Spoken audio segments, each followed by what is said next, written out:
so let's get started. This is part 2 of a presentation that I started a few months ago in September, I think. But anyway, we talked about modern authentication and authorization with Microsoft Azure. And this is a little bit deeper dive into that, talking a little bit about application authorization and how all that happens. First, a little bit of an introduction here. If my slides will work. Let's see, is that going to happen now? Here we go. Okay, here's our sales presentation slide. Anyway, it just tells everyone a lot of the how smart we all are, I guess. We've done a lot of identity integration, security integrations. We have planning and assessment services, deployment services, and we also provide managed services. You can take a look at this. One thing that's new is we were the 2020 finalist for the Microsoft Security System Integrator of the Year. That is new from my last presentation, but pretty much we're still doing the same things, and we even do them better now than we did back then.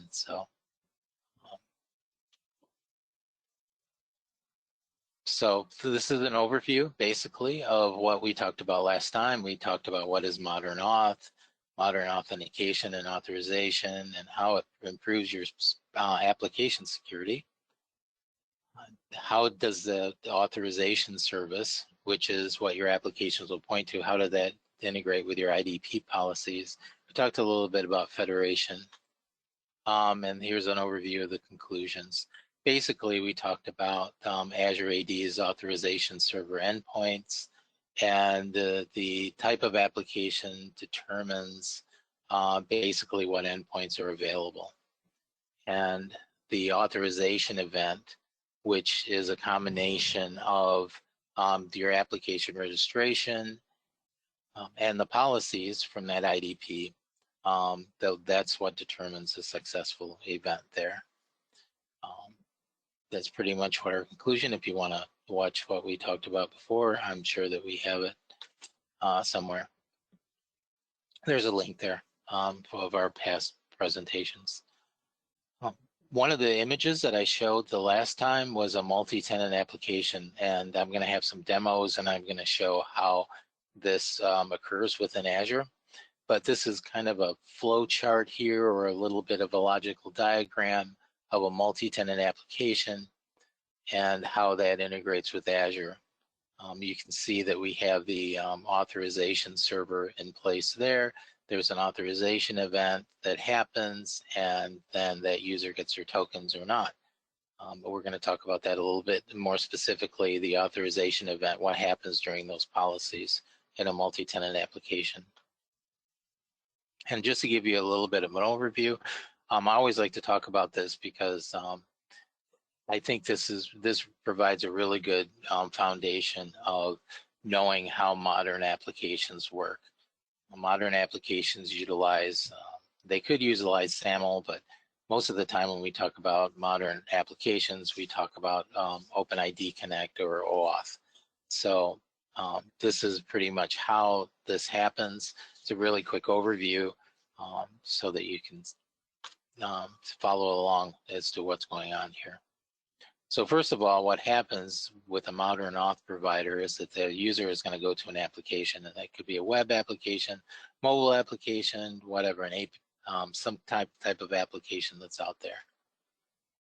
And so those applications are configured to trust an identity provider. And so the first thing that the application does is goes to the identity provider and basically sees if there's a current session there or not. Assuming that there's not a current session there, then what happens next is the identity provider will redirect that user for some type of authentication. And that's step 3. And so once you authenticate, well, before you authenticate, you're either going to authenticate to the IDP itself or an IDP that is trusted. And so what happens here is that if your IDP is trusting something else for authentication, some other identity provider, then you're going to be then redirected to that identity provider for their for that authentication. And the thing to remember here is that the policies are performed by the identity provider that's doing the authentication. So in this situation here, where we have our IDP that's trusting maybe this green IDP over here, then is going to be redirected to that identity provider. They're going to authenticate. Those policies are going to go into effect, and then it's going to pass that back over to the home IDP, and then those policies will go into effect. All the stuff on the right here is avoided if you're actually authenticating to an IDP, that IDP. So that would be like Azure. So if you just had an Azure instance, a multi-tenant application, and you didn't implement external identities, and you just be authenticating right to Microsoft Azure itself. So if all the policies align and they're all okay, depending on what those policies are, whether they want MFA or whatever other conditional access policies there, if they're all correct, and you pass them, then what's going to happen is you're going to receive an ID token or an access token or both. And the ID token is used by the application to get the identity information, but an access token is used by the application to gain access to APIs. So that access token is sent with the request so that it tells you the scopes and everything involved for that user. And then if that passes okay, then you will then get the access token, and you'll get data that's exposed by that API. So the important thing to remember is that what I just talked about, the whole flow there, all modern authentication and authorization providers provide that. They all work the same. The main difference here is how it handles the policies. Once that person authenticates, what happens? Or even the process of authentication, because that's part of the policies as well.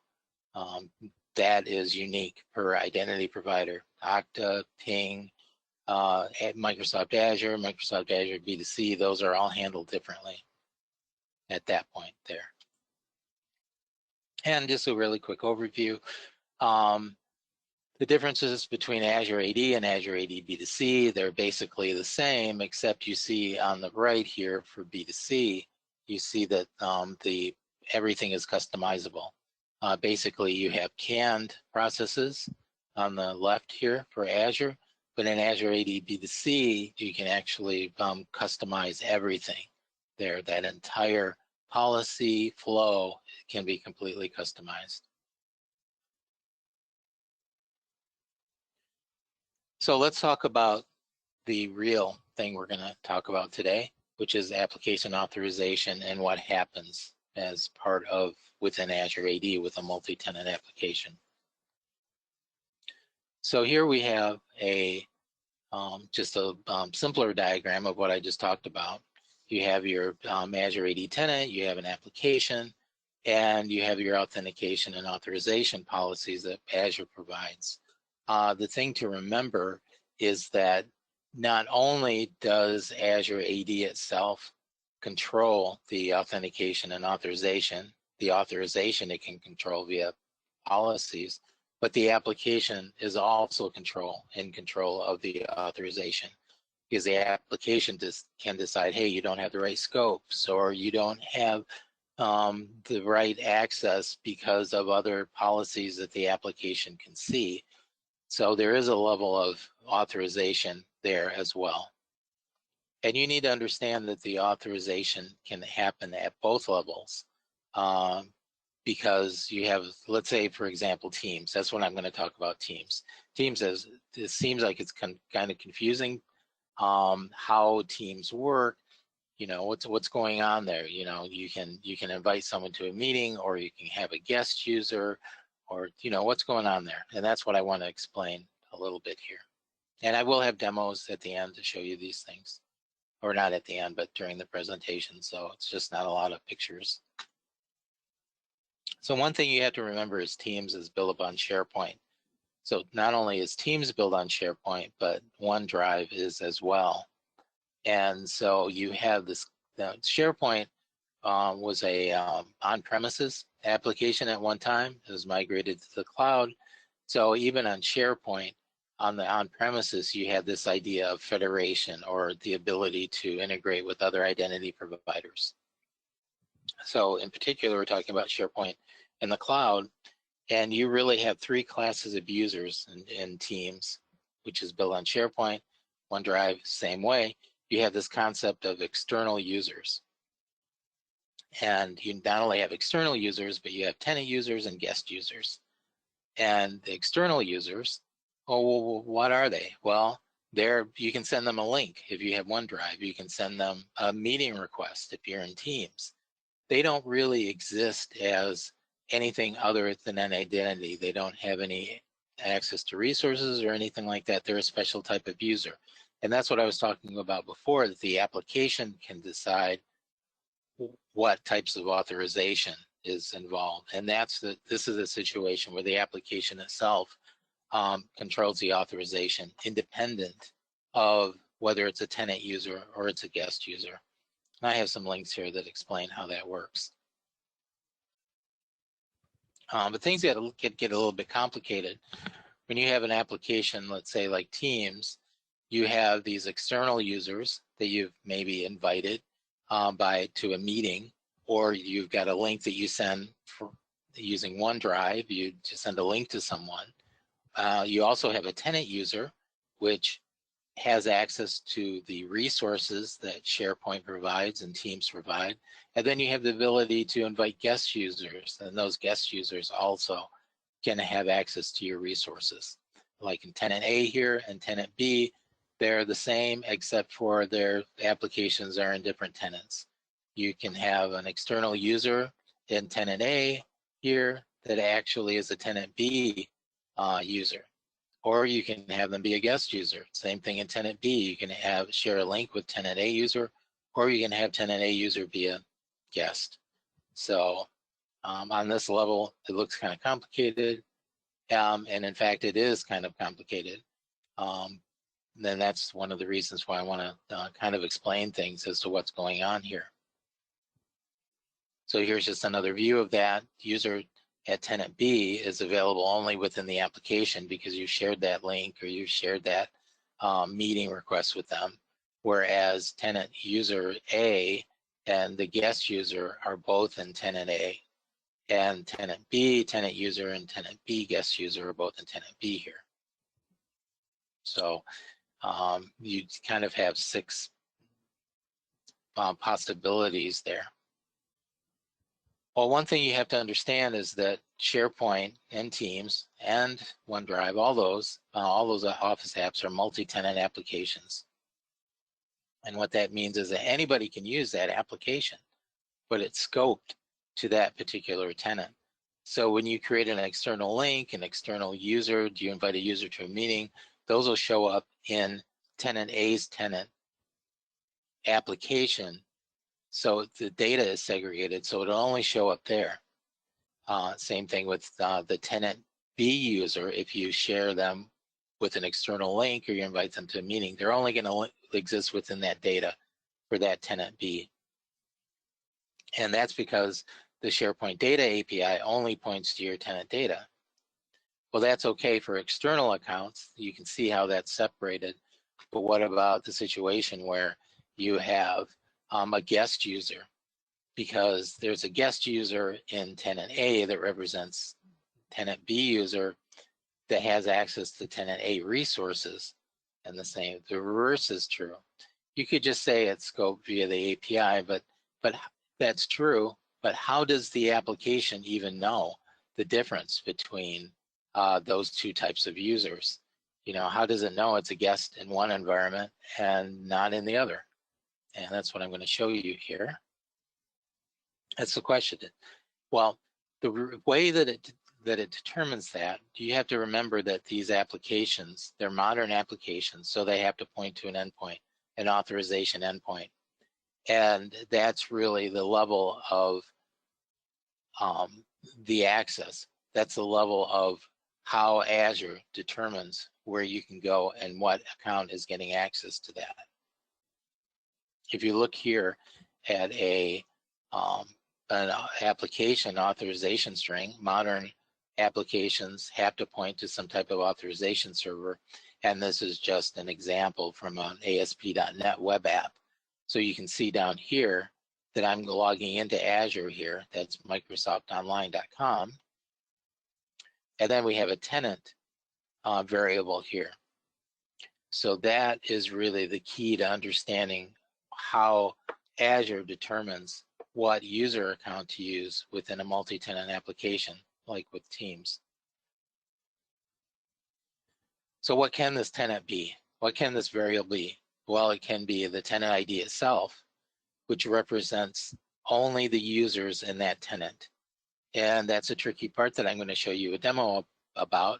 But when I say only users in that tenant, that really means any user object IDs in that tenant.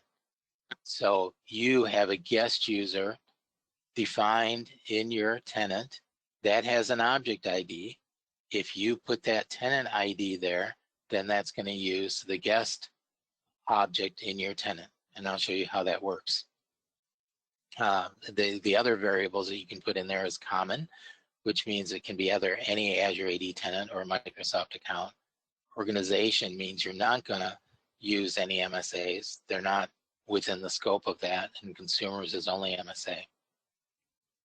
Now, I got some links there that talks about how these work. They're not really separate endpoints. I like to think of them as separate endpoints, and I even mentioned that in the last presentation that they're separate endpoints. But that's not exactly the case. They're really multiplexers. But from an appearance point of view, you can just think of them as different authorization endpoints.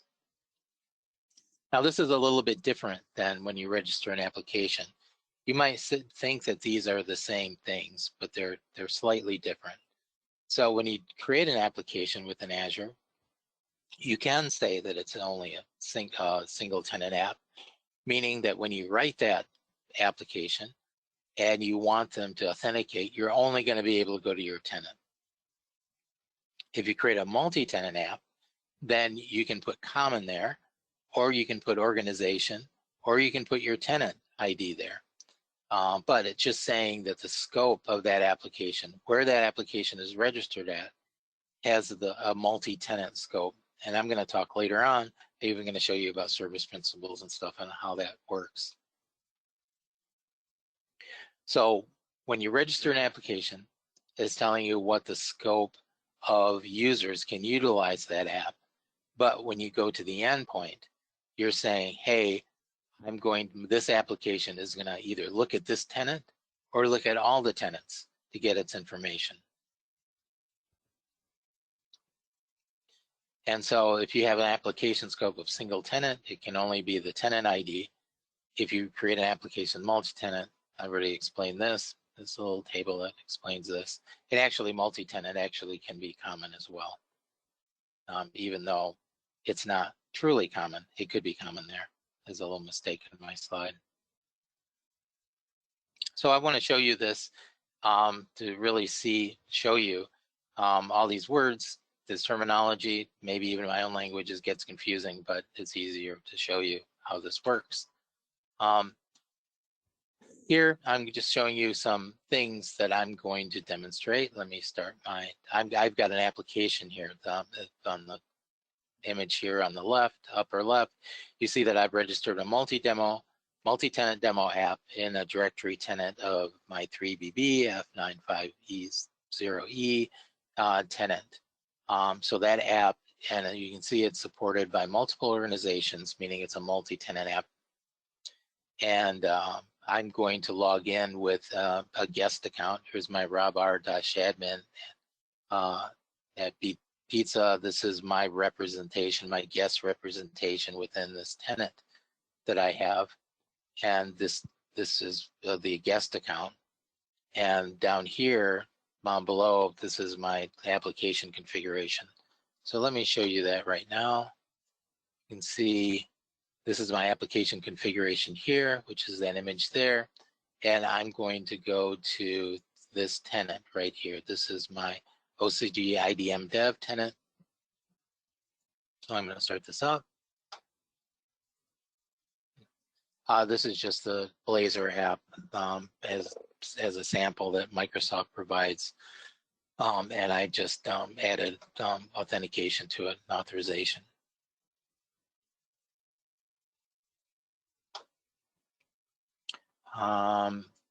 Here we have, I'm starting this up now. So I'm going to log in here with my Beat Pizza account. This represents a guest account in that tenant.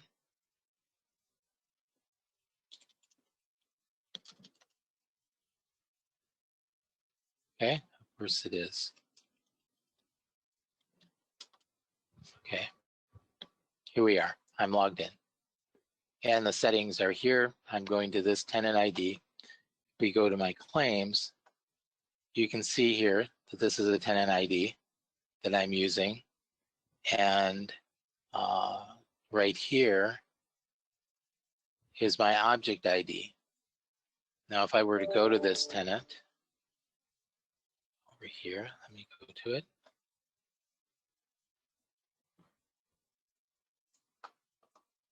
And I'm right here.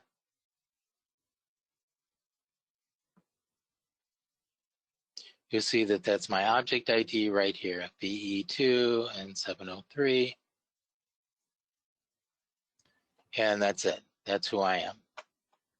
So let me go ahead and log out here.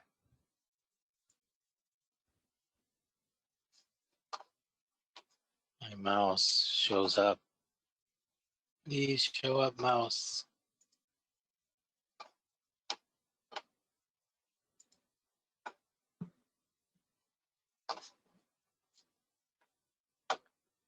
So this, we'll go to webinars, messing up my mouse here. Here we go.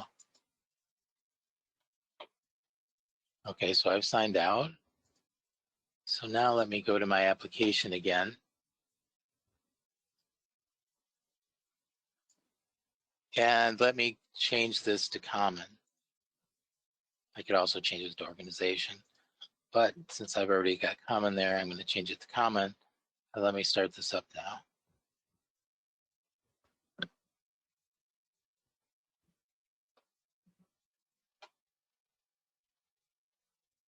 Here's my Robb our admin at B Pizza again, and let me log in.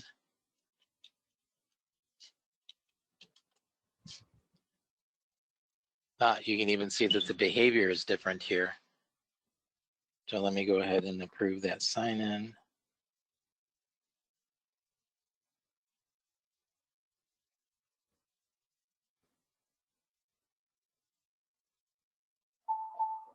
All right, so that's approved.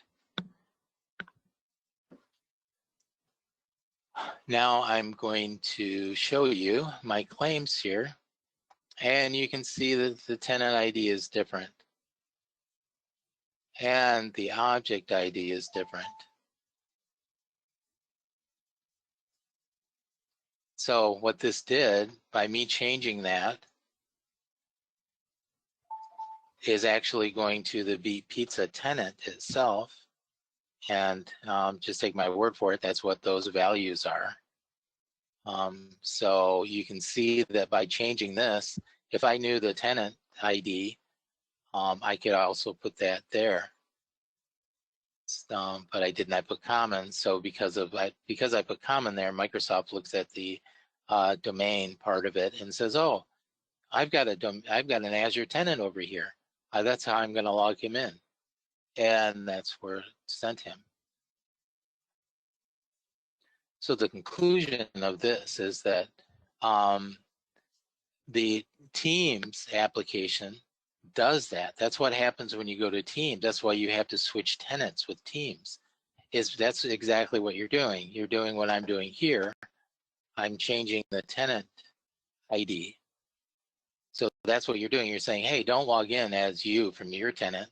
Log in from this other person from this other tenant. Well, actually, it's saying it's controlling where that goes. Not, you're still logging in the same tenant, but you're doing it under a different context. You're doing it under the context of Microsoft, let's say. If you switch your Teams tenant to whoever you're federated with, whoever you're trusting, whoever's created a guest account for you, you're actually going under that other tenant's tenant ID, basically. You're authenticating to your tenant, but your ID is totally separate.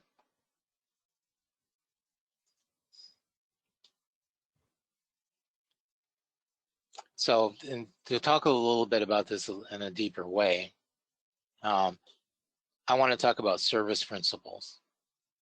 When you look at applications, you don't just create an application. An application comes with it a service principle. And the application is kind of like a shell that goes around a service principle, or the other way around. A service principle is really how the application gets access to things. It's a security parameter for the application object. And the security principle controls the resources based on the application object, like how the tokens will be issued, what resources are there. The security principle actually processes these. And this is a little picture here. If you look at the top here, the top square here, this is a single tenant app. You created your application ID, and then you have a security principle associated with it. That security principle exists only in this tenant. Same thing is true with this application object. But when you create a multi-tenant application, you create an application ID in that tenant, and you create a security principle object there. But as other tenants use that multi-tenant app, they still have the application ID in their environment, but the security principle is what's different. The security principle is unique for each tenant. And that's basically when you write conditional access policies for applications, that's what you're changing, is the security principle. You're not really touching the application itself. The application globally says what you can do. The security principle holds what you can do for your tenant. And there's a little bit of confusion between I know that when I was learning this stuff, there was a confusion to me. Well, what's an app registration versus enterprise applications? You kind of see the same thing there. Well, not really. The app registrations are the applications that you own, you've created, and it basically shows the application objects in your tenant. So this is kind of the application shell that you see. It's not really security principles, although you can modify your security principles here for your apps. If you really want to see the security principles, then that's when you go to the enterprise applications blade, because that shows the security principles that are registered in your tenant along with the application objects that represent those security principles. So what you're going to see here are your local single tenant apps as well as multi-tenant apps that are in use in your app, in your tenant. And this is a little description, what I just said here, the security principles. You go to the enterprise applications blade to actually see those security principles and to assign conditional access policies and everything else, because what you're really doing is modifying the security principles. So one of the questions is, well, how does a security principle get created in your tenant? Like, I know when I was first learning this stuff, I went to my tenant, went to our business tenant, and I saw, hey, how did all these applications get here? And that's what clients ask me too, is, you know, I've got tons of applications. I didn't say anything about registering these applications. They have hundreds of applications in there. How did they get there?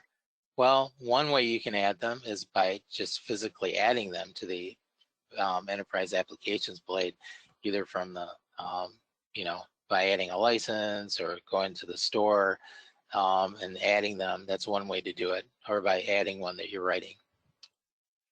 The other way is an automatic way that Microsoft has developed. And this is kind of the flow chart of that. It actually, you can actually, those security principles can get registered automatically in your tenant. So basically, if depending on how your security settings are in your Azure tenant, let's say you have a user that goes to a multi-tenant application. Then the next thing is going to happen, it's going to authenticate them, usually to the common endpoint, like I showed you. It's going to use that domain, and it's going to say, oh, I need to authenticate you to your domain here, to your Azure tenant. So what's going to happen? It's going to see if that application is registered there or not already. If yes, and you commit, your consent is true for that. I'm going to show you this in a demo in a second. Then yeah, you can get your tokens, and those tokens will be available for the applications for your tenant. However, if you say no, if it's not there, not say if you say no, if it's not there already, then these settings determine how this behaves. And let me show you that really quick here in my tenant here.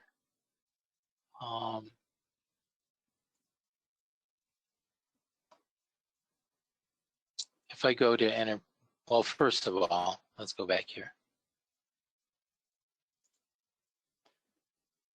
If you go to user settings here, users can register applications.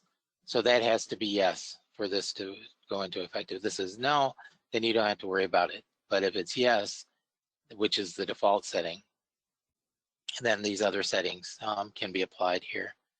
We go to enterprise applications, consent and permissions. You can see that there are 3 settings here. What are you going to do when an app shows up? Allow user consent for apps, then everyone can do that. If it's verified publishers, then only highly known apps can do that, or do not allow user consent at all. And that means that an admin will have to allow that application to be registered. So that's what these 3 settings are here. Basically, all of my tenants by default have it set up to allow user consent for apps. And I'm not sure whether that's the default right now when you create a tenant, but most clients I have, they either set it here, they allow user consent from apps from verified publishers, or do not allow user consent, one of those 2. But what happens here is if you allow consent, then what happens is once you, as a user, consent to your information, that application is automatically registered in your tenant. And that's how clients end up with a lot of different applications that they didn't know that it's consented to. That's because somebody in their organization consented to it. And so let's see this work. If I go to my application here, I've got my common here, so I should be able to go to another tenant. Let me make sure that I'm out of this app.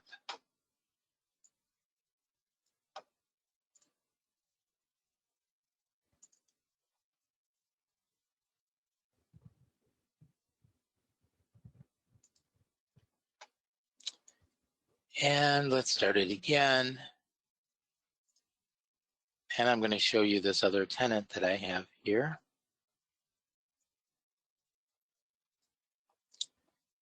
And you can see my enterprise applications here.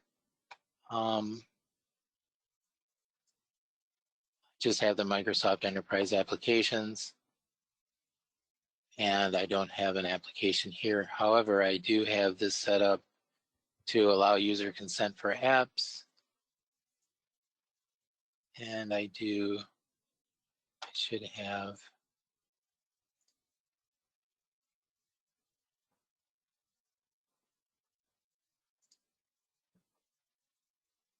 users can register applications. Okay.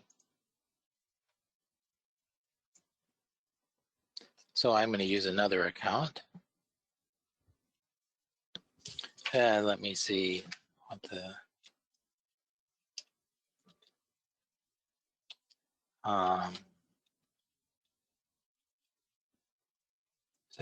is this correct? Yep. Okay, this application is not in this tenant here yet. See, it's telling me now it's a multi-tenant demo. That's my app. It says it's not published by Microsoft. It wants me to read my basic profile and maintain access to data you have given it access to. And there's some warning there. I say, okay, well, I don't know what that is. I'm just going to go ahead and do this. All right, there I am.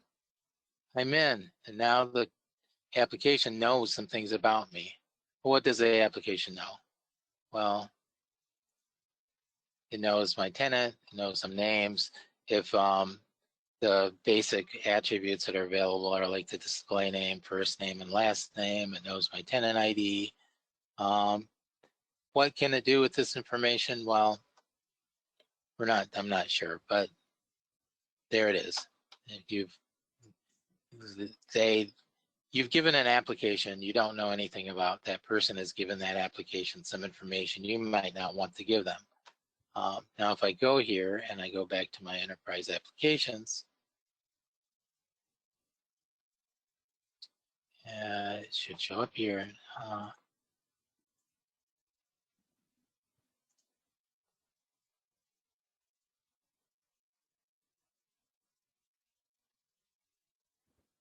There it is right there. So it showed up. It wasn't there before. Now it is. So let's take a look at this. And this is a tenant that I created this in. Yep.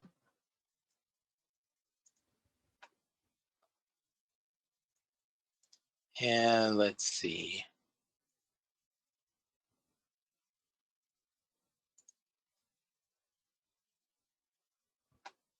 Here's my multi-tenant demo.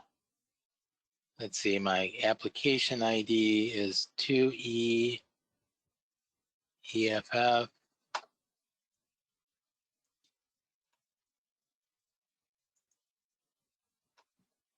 And excuse my dog. There it is. So you can see that in this tenant here, if the application ID is the same, that's because that application is common across the whole Azure environment because it's a multi-tenant application. However, the security principle is going to be different. And that's what's controlling access. In fact, what you can do now in this environment, you can delete it, or you can actually provide, let's say they decided, hey, they're going to use this, then you can apply conditional access to that application. And when you do that, you're applying it to your security principle.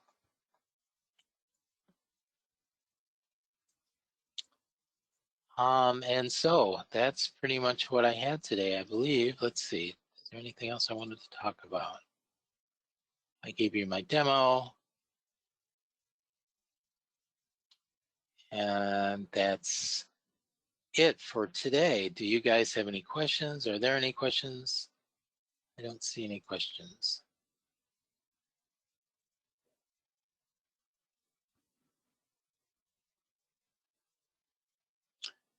I am open for questions if you have any. If not, wait a few minutes.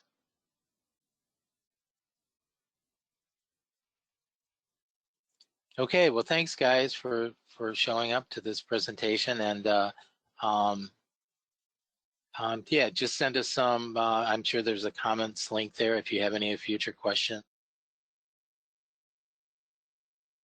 You have a last-minute question, Randy.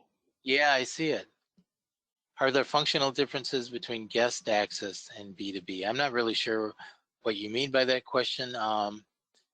The B2B user is defined as basically it's a pointer back to the original Azure tenant. So if you have Azure tenant B, and that user is a B2B user in Azure tenant A, then it has a unique ID in A that represents that user in tenant B. So if you're asking, is there a difference between a guest access within a tenant versus a normal user access within that tenant? Then there are certain things that are different, yes. But if you had a single tenant application, it really depends on how the applications are written. Usually the distinction I tell clients, if you've got a guest user in your tenant, then you have a multi-tenant application like Teams or Office apps, you can't really assign them a license because licenses are assigned per tenant basis. So they can't have things like a mailbox. They can't do certain security things within those applications that you could as a regular user.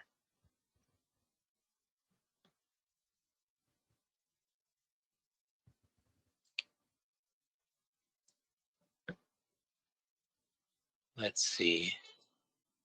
Oh, understood, thanks. Okay, good. Any other questions?